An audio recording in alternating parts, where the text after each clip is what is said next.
ಎಲ್ರಿಗೂ ನಮಸ್ಕಾರ. ನನ್ನ ಹೆಸರು ಜಯಶ್ರೀ ರಾಜ್ ಅಂತ. ವೃತ್ತಿ ರಂಗಭೂಮಿ ಕಲಾವಿದ ನಾನು. ನಮ್ಮ ವಂಶ ಪಾರಂಪರೆಗೂ ನಾವು ರಂಗಭೂಮಿಯಲ್ಲೇ ಬದುಕನ್ನು ಕಟ್ಕೊಂಡು ಬಂದಿರೋರು ನಾವು. ವಿಷ್ಣು ಅನುಸರಿಸನೆ ಮಾಡೋದು ನೀವು ಹೆಂಗಿಂದ ಕಲ್ತೀರಿ? ಸರ್, ನನ್ನ ಪ್ರೊಫೆಷನ್ ನನ್ನ ವೃತ್ತಿ ಡ್ರಾಮಾ ಕಂಪನಿನ ಆಗಿರೋದ್ರಿಂದ ನನ್ನ ಕಾಯಕದಲ್ಲಿ ಏನಾದ್ರು ಒಂದು ಹೆಚ್ಚುತನ ಮಾಡ್ಕೋಬೇಕಂತಕ್ಕಂಥ ಸಂದರ್ಭ ಬಂತು. ಆ ಸಂದರ್ಭದಲ್ಲಿ ನನ್ನ ವೃತ್ತಿ ರಂಗಭೂಮಿ ಗುರುಗಳಾಗಿರ್ತಕ್ಕಂಥ ನಾದೇ ನರಸಿಂಹಮೂರ್ತಿಗಳು ಅಂತ ಚಾಮರಾಜನಗರದವರು, ಅವ್ರು ನಮ್ಮ ಡ್ರಾಮಾ ಕಂಪನಿಗೆ ಒಳ್ಳೊಳ್ಳೆ ಕಥೆಗಳನ್ನ ಕೊಟ್ಟರು. ಅವರು ನನಗೆ ಹೇಳಿದರು, ನಿನ್ನ ಹಾವ ಭಾವ ಅಭಿನಯ ನಾನೆಲ್ಲ ಗಮನಿಸಿದ್ದೀನಿ, ಅದೆಲ್ಲ ವಿಷ್ಣುಜಿಯವರ ಹೋಲಿಕೆ ಆಗುತ್ತೆ, ಯಾಕೆ ನೀನು ಅದನ್ನ ಅನುಕರಣೆ ಮಾಡಬಾರ್ದು ಅಂತ ಕೇಳಿದ್ರು. ನಾನು ಅದು ಅಂತ ಮಹಾನ್ ವ್ಯಕ್ತಿದ ಅನುಕರಣೆ ಮಾಡ್ಲಿಕ್ಕೆ ನನ್ನಿಂದ ಸಾಧ್ಯ ಇದೆಯಾ ಅಂತ ಇಲ್ಲ, ನಿನ್ನ ಕೈಯಿಂದ ಆಗತ್ತೆ, ನೀನು ಅದ್ರ ಕಡೆ ಗಮನ ಕೊಡು ಅಂತ ಹೇಳಿದಾಗ ನಾನು ಅದ್ರ ಕಡೆ ಗಮನ ಕೊಟ್ಟು ನಾನು ಮಾಡ್ತಕ್ಕಂಥ ಪಾತ್ರಗಳನ್ನೆಲ್ಲ ವಿಷ್ಣುವರ್ಧನ್ ಅವರ ಶೈಲಿಯಲ್ಲಿ ಶುರು ಮಾಡ್ಕೊಂಡೆ. ನನಗೆ ಏನ್ ಪಾತ್ರ ಕೊಡ್ತಿದ್ದಲ್ಲ ಅದನ್ನೆಲ್ಲ ವಿಷ್ಣುಜಿಯವರ ಶೈಲಿಯಲ್ಲಿ ಮಾಡಿದ್ರೆ ಹೇಗಿರುತ್ತೆ ಅಂತ ಮಾಡ್ತಾ ಬಂದೆ.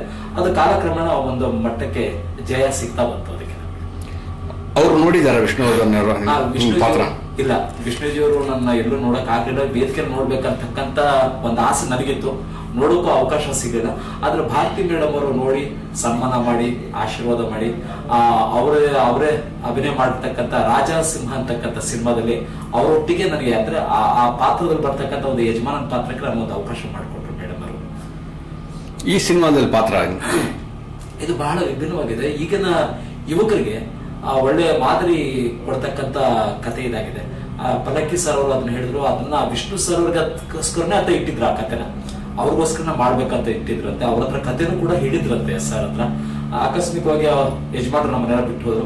ಆದ್ರೆ ಈ ಕತೆ ಅವ್ರ ತಲೆಯಲ್ಲಿ ಕಾಡ್ತಾನೆ ಇತ್ತು. ಕಡೆಗೆ ಅವ್ರು ಯೋಚನೆ ಮಾಡಿ ಕಥೆನೂ ಒಂದು ಸ್ವಲ್ಪ ಬದಲಾವಣೆ ಮಾಡಿ ಆ ಕಥೆನ ಮಾಡಿಸ್ಲೇಬೇಕು ಅಂತ ಹಠಕ್ಕೆ ಬಿದ್ದು ಗುರುಗಳು ಈ ಕಥೆನ ಮಾಡಿಸಿದ್ರು. ಬಹಳ ಚೆನ್ನಾಗಿದೆ, ಒಂದು ನೈಜತೆಯ ಕತೆ, ವಾಸ್ತವಿಕ ಅರಿವನ್ನು ಮೂಡಿಸ್ತಕ್ಕಂಥ ಕತೆ ಮಾಡಿದ್ದಾರೆ. ಬೇರೆ ಅವಕಾಶಗಳು ಏನು ಸಿನಿಮಾದ? ಸರ್ ಹೇಳಿ. ಸಿನಿಮಾದ ಅವಕಾಶಗಳು ಬರ್ತಿದೆಯಾ? ಸಿನಿಮಾದ ಅವಕಾಶಗಳು ಅಂತಂದ್ರೆ ಇದ್ರ ಮುಂಚೆ ಒಂದ್ 2-3 ಬಂದಿದ್ದು. ಆದ್ರೆ ವಿಷ್ಣುಜಿಯವ್ರ ಶೈಲಿಲ್ಲ ಅಂತಲ್ಲ, ಕೆಲವೊಂದು ಸಣ್ಣ ಪುಟ್ಟ ಪಾತ್ರಗಳಿಗೆಲ್ಲ ಅವಕಾಶ ಬಂದಿತ್ತು. ಬಟ್ ನಾನು ವೃತ್ತಿ ರಂಗಭೂಮಿ ಕಲಾವಿದರಾಗಿದ್ರಿಂದ ನನ್ನ ನಾಟಕದ ಸಮಯಕ್ಕೂ ಶೂಟಿಂಗ್ ಸಮಯಕ್ಕೂ ತುಂಬಾ ವ್ಯತ್ಯಾಸ ಆಗ್ತಾ ಇದ್ರಿಂದ ಹೆಚ್ಚು ಅದ್ರ ಕಡೆ ಗಮನ ಕೊಡ್ಲಿಲ್ಲ ನಾವು. ಹೆಚ್ಚಾಗಿ ನಾವು ಈ ಕಡೆನೇ ಇದು ಮಾಡ್ಕೊಂಡು ಹೋದ್ವಿ. ಆಮೇಲೆ ನಾಗರ ಹುಟ್ಟು ಅಂತ ಬಂದು ವಿಷ್ಣುಜಿಯವರು ಹೋದ ನಂತರ ರಮ್ಯಾ ಅವರು ಮತ್ತು ನಮ್ಮ ರಮ್ಯಾ ಅವರು ಮಾಡಿದ್ರು ಆ ಚಿತ್ರದ. ದಿಗಂತ್ ಅವರೆಲ್ಲ ಮಾಡಿದ್ರು. ಆ ಕೊನೆಯಲ್ಲಿ ಫೈನಲ್ ಮಾಡಿಸಿದ್ರೆ ಅದು ನನ್ನ ಕೈಲೇ ಮಾಡಿಸಿದ್ರು ಫೈನಲ್ ಆಗಿ.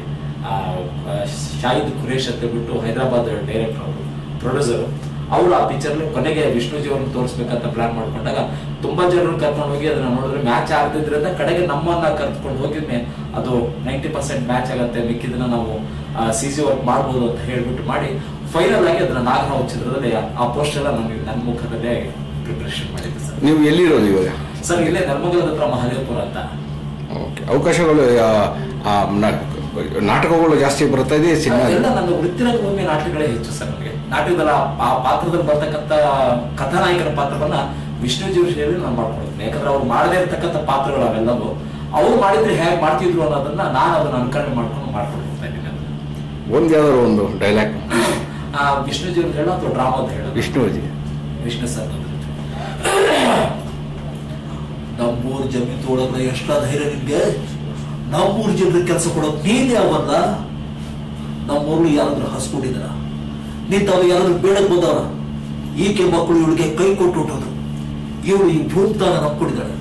ಈ ಭೂಮಿತಾಯಿ ಈಕೆ ಕೈ ಬಿಡಲಿಲ್ಲ, ಇದನ್ನ ನಂಬ್ಕೊಂಡೆ ಒಂದು ಹೊತ್ತಿನ ಗಂಜಿ ಕುಡ್ತಾಳೆ. ಈಗ ನೀನು ಇದನ್ನ ಫ್ಯಾಕ್ಟ್ರಿ ಕಟ್ಟಕ್ಕೆ ಕಿತ್ಕೊಂಡೋಗ್ಬಿಟ್ರೆ ಅವಳ ಹೊಟ್ಟೆಗೆ ನೀನ್ ಫ್ಯಾಕ್ಟ್ರಿ ಚರ್ಮ ತಿನ್ಬೇಕಲ್ಲ.